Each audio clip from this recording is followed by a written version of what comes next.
Welcome to B2B Bites, a BigCommerce podcast about manufacturing, distribution, and wholesale. Each episode, we interview leaders in the B2B space, and they share their experiences about B2B e-commerce.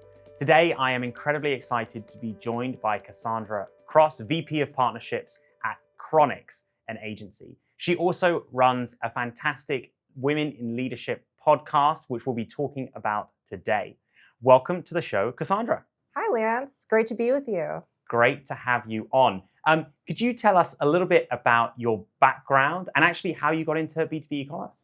Yeah, sure. So my name is Cass, and I'm the VP of Partnerships at an agency called Cronix, and we are a BigCommerce partner. We specialize in web development, conversion optimization, and B2B strategy for merchants all over the US, all over the world. And I also host a podcast called How She Got Here. So yeah. And how I got into B2B. So my career started in marketing and strategy. And in my early career, I kind of noticed that the most successful projects were ones that relied not only on technology, but were people that were working towards a common shared goal based on a shared vision. So that's how I started in partnerships. That's how I started working in agencies and B2B. And that's how I got here today. You've launched your How She Got Here podcast, highlighting female leaders in the B2B space. And it's there aren't as many leaders, I think, female leaders in the space as we would all love to see. How did you come up with the idea? Was there one particular story or interaction where you sort of thought, I'd like to highlight the success that this female leader is driving in this manufacturing distribution industry?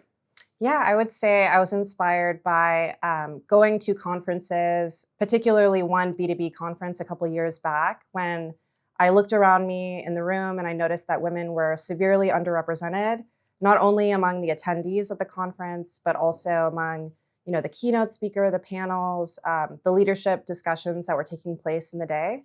So it really got me fired up, and I wanted to really highlight the amazing women that I came across in my work.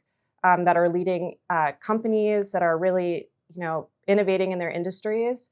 And I wanted to create a platform that we could highlight these stories and provide perhaps a pathway for younger girls. Yeah, I like that, kind of highlighting the stories and giving younger women. I have a one-year-old daughter, so particularly passionate, obviously, about this.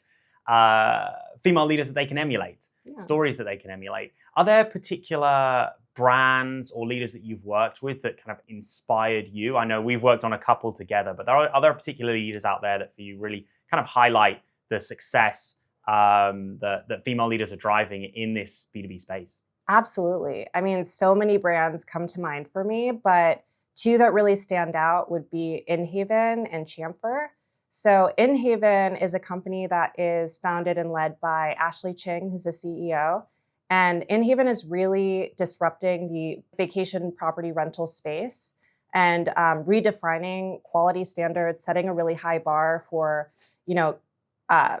basically outfitting vacation rental properties with high quality hospitality grade products. So InHaven, there's technological innovation there. I think they are really cutting edge in terms of their branding and delivering consistent value to their users, and they're just a delight to work with. They're a client of mine, actually, too. Another company, Chamfer, led by Julie Schulte and Teresa Kuski. Teresa is actually going to be speaking here at B2B Online this conference. So what they are doing is they're actually changing the way that in the medical device components industry, how these components are actually sourced. So they're adding a lot of transparency, a lot of ease. These are both actually sectors that are very male dominated. So it's really cool to see these women really not only participating in these industries, but also really leading the way in innovation. And obviously we've worked with InHaven and Ashley together for a number of years now. And I think one of the things that really impresses me about her approach is she is truly customer first. And her customers in this case are vacation rental owners, property managers, managing multiple properties. And embedded in her kind of philosophy and thesis is making it as easy as possible for them to find the right products to put into their vacation rentals, saving them time. And I think that's really kind of at the core today of what's happening in B2B and in B2B e-commerce. I'm curious your sort of thoughts around that kind of trend, which is thinking about the customer, putting them first. People talk about B2C-like experiences. I don't like that term, but it's really about ease and the ease of purchasing. So I'm curious how you kind of approach that as an agency and thinking about putting the customer at the kind of forefront, which I think is happening an awful lot today. And I think, B2B is at a really interesting inflection point right now where, it's innovating faster than it ever has been before. Customer expectations are changing. To your point, I think that people are reframing the way the traditional B2B consumer behaves on websites. And I think it's approaching more what we would traditionally view as like the D2C customer expectation. And so how we're viewing that at Cronix, the agency I work at, is, we're taking all of that experience, all of that innovation in terms of user experience design and really optimizing the flow of the user journey and bringing that attention to detail to B2B. And that's where, companies like Chamfer and InHaven are really exceeding in that area, like really bringing that deep understanding of the customer to the design of their platforms. Yeah. Yeah, understanding that customer in a way. And I think Ashley at one point was a customer, so she brings that experience in. And often I think we see folks who've come from the B2C side have a different viewpoint and are able to, in fact, we were talking, I think, about a leader a bit earlier who had started at a large fashion brand and then moves into B2B and brings that experience in. How do you see, when you see female leaders today, what do their journeys usually look like? Obviously, we talked there about bringing customer in, but what do you see as, are there some kind of key experiences that you've seen folks kind of go through as they become leaders in the B2B space?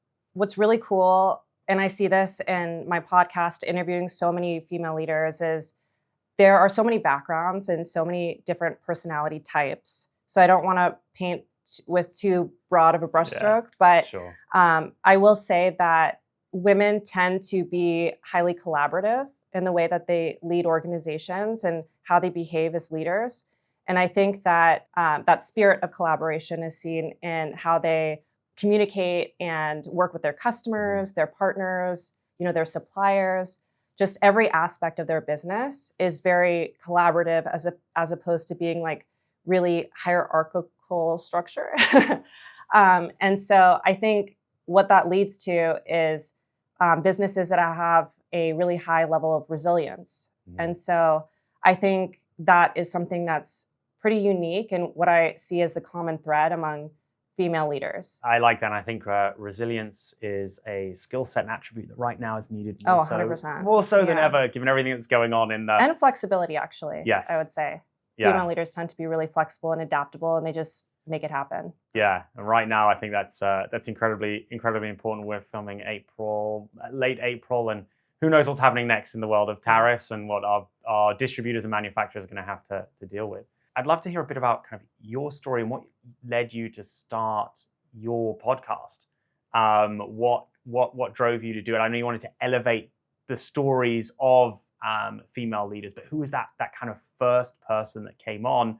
You're like, I really want to tell that story. I really want to elevate their journey because I think people will learn from it. The impetus for the podcast, going back to that original experience, at that big B2B conference where I was one of the few women in the room, that's kind of what sparked the idea. And in terms of my first guest, you were there when I filmed in Austin. Thank you so much for being on with Paul. So definitely check out that episode if you'd like. But I interviewed Ashley Ching from InHaven. And I was also interviewing Mackenzie Meyer, who is on the B2B team at BigCommerce. And she was so great. And I actually did like a dual interview with Ashley and Mackenzie.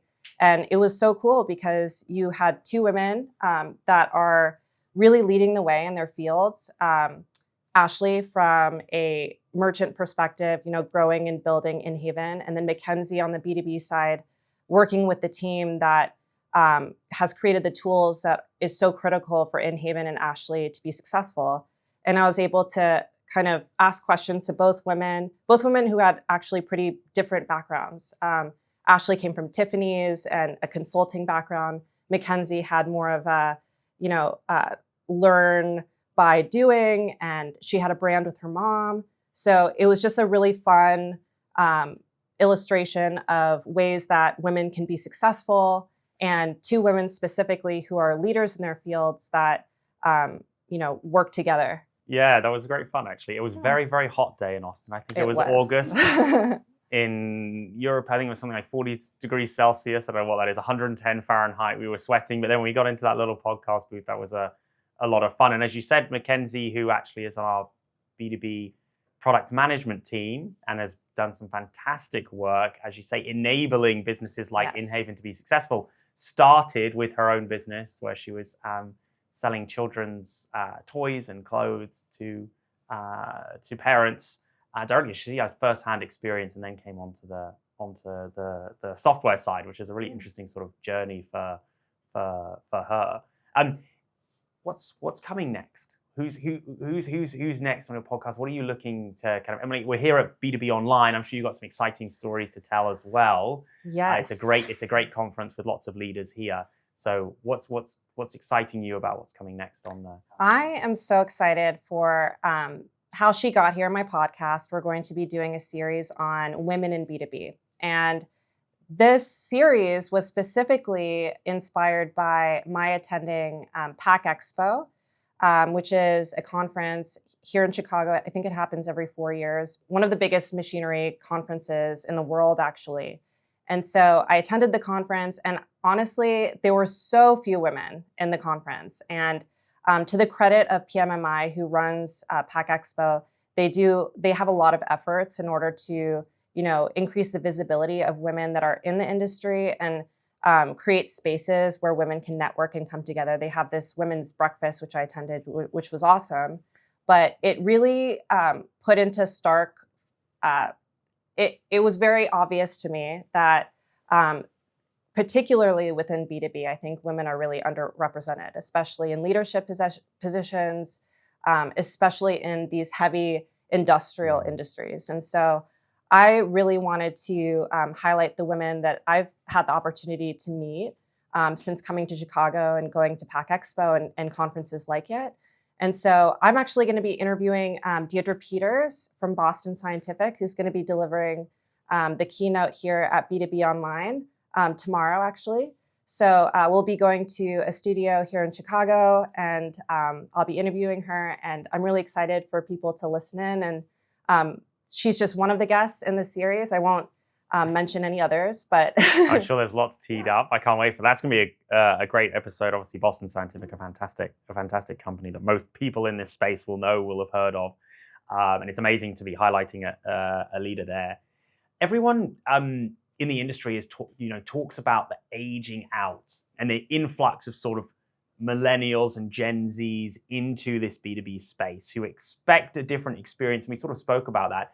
But I'm curious if you think that is having an impact also on the ability of women and female leaders to be successful in B2B. Do you see the tide as sort of changing and shifting? And obviously you're helping to drive some of that change, but I'm curious if that is helping us move in the right direction as we see some of those boomers age out and potentially sell some of their distribution and manufacturing businesses, and we're bringing new leadership into those businesses. I absolutely think that change is happening. And I think that it is so important that we're seeing more participation of women in B2B, because that just lends to, I think, better ideas, better companies when we have more diversity, more women at the table to make decisions and set strategies. So I definitely see some change happening. One example I want to call out is a woman named Allison Wagner. She's from Morrison Handling Solutions here in Chicago. And this is a legacy B2B business. And she came on board with a company that really didn't have a lot in the way of infrastructure for digital marketing. She introduced a lot of sophistication in their process. And through that, she's actually grown this company significantly. So I guess I teased another guest on the podcast, on the B2B series. But I'm really excited for people to see that episode because I think Allison's case study with Morrison Handling Solutions is a great illustration of like, someone coming in. I would say she's in my generation, Allison. So in her 30s, coming into a company, a legacy company, as actually one of the few women leaders in the company, and then taking a department, like basically marketing and digital marketing, and then really establishing it and growing it to something that is driving growth for the entire company. And so her story is incredible. I think that there are so many stories like hers that are happening all over B2B. And this is happening across, the United States. And I think the more that we can highlight these stories, the smoother that road is for younger women to follow in their footsteps. And I think that's kind of like what has been happening over time too, and what has been driving some of the change that we're seeing in B2B. Like those few women that paved the way in earlier generations, really giving a hand to younger women and showing like pathways and making that pathway easier. I love that. We work with a number of companies, in a similar kind of situation. We've got one in particular, Styco. They build antenna for emergency vehicles. So actually the vehicles that were driving around on 9/11 that needed to communicate with each other, a lot of those antennas came from this company, and it was built a family-run business and then transitioned that ownership to a young female leader who has just grown that business through moving them online. She's, come from a consumer background, but it can then drive that business into new realms of growth through that digital channel because she's got more experience there. And you see that kind of the business take a step function change in the way that it's growing through that new channel. We didn't discuss this beforehand, but I'm curious how you sort of think about education. We're seeing more and more education being a driver of change in B2B e-commerce. I think of the B2B e-commerce association that's just recently launched, and they're kind of really focused on education. How much of it do you think starts with an education of younger folks about what is manufacturing, what is distribution, why you should be excited about this industry? It's not just factories out in the sticks that people don't necessarily want to go to. Everyone thinks of B2C darlings and the D2C darlings as being exciting. How do we get folks excited about manufacturing and distribution here in the US and globally? Yeah, I think that's a really good question. It kind of ties into what you addressed a little bit earlier about, B2B has an issue of like talent leakage that's happening with, people in leadership like aging out, and you're not seeing those positions being replaced by a younger generation. And I think that issue, it belies gaps in education, because I think that there needs to be more information out there about people who are leading in the B2B space, disrupting and doing really exciting things like Allison at Morrison. Because I think about like Emily in Paris, like people have this idea of marketing of like, oh, it's Emily in Paris. But I think, B2B doesn't really have that, right? We need our Emily in Paris. You don't have that. You don't have like Emily in, Ohio. That could be cool. Emily in Michigan at an auto factory. Yeah, but we don't have that. When I talk to women that are really, leading in the space and are doing really disruptive, cool things in B2B, it is more actually like they're having a really big impact. And I think that is something that needs to be talked about more, like how gratifying the impact you have in your job is in your career. And I think also like there is so much opportunity for disruption. There's so much, room for improvement in so many companies and B2B companies that I think it's really, really important to show young people, not just young people, people who are pivoting, that B2B is a space, is a sector that is in need of really talented people and is actually being disrupted by people that are coming from D2C and other industries. Like Deidre Peters from Boston Scientific, she actually comes from Nike. Mm-hmm. So, Nike is just, they're in every MBA marketing class, right? Like it's such a innovator in terms of like marketing and,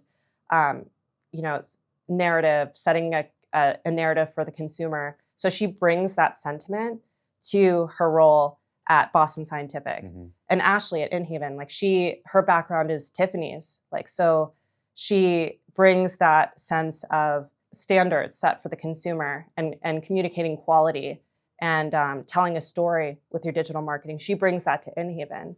I think that there's a lot of room in B2B for young people to come in and breathe new life into it. Yeah, I think my takeaway is we've got to go and figure out what Emily in Michigan looks like. We're going to pitch it to Netflix, and it's going to be the next series. Let's do it, Lance. That's what we've got to do. We're going to figure it out.